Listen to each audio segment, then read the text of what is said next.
Water flooding, sinking floors, slow speed, and built 150 years ago, the Baltimore and Potomac Tunnel is one of the most annoying bottlenecks in the Northeast Corridor. Finally, Amtrak will be replacing it with the Frederick Douglass Tunnel, a brand new project that will allow the corridor to operate much more efficiently and much faster.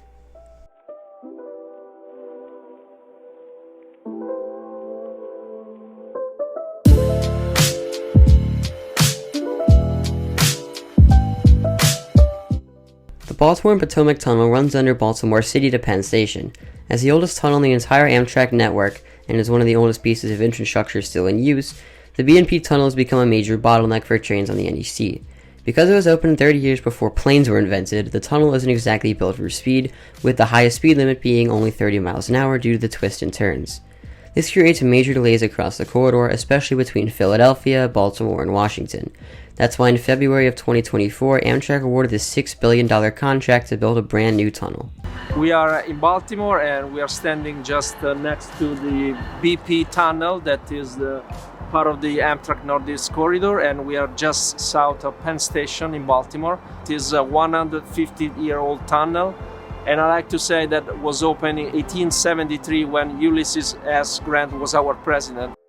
The new tunnel, named the Frederick Douglass Tunnel, will allow for higher speeds into Penn Station, along with necessitating the construction of new bridges and rethinking the tunnel layout.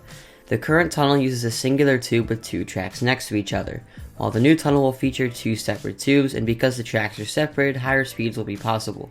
In addition, the new alignment has less sharp curves. Over 10,000 jobs will be created with the construction, which will most likely be completed around 2035. The project will also be modernizing the infrastructure around it, most notably West Baltimore MARC Station.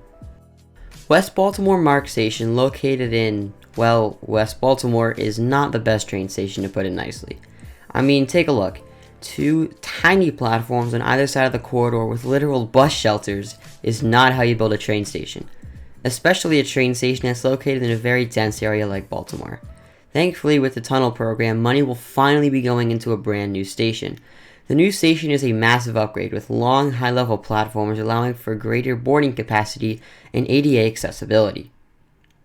All in all, the Frederick Douglass Tunnel program will alleviate a major bottleneck on the corridor and increase accessibility around Baltimore.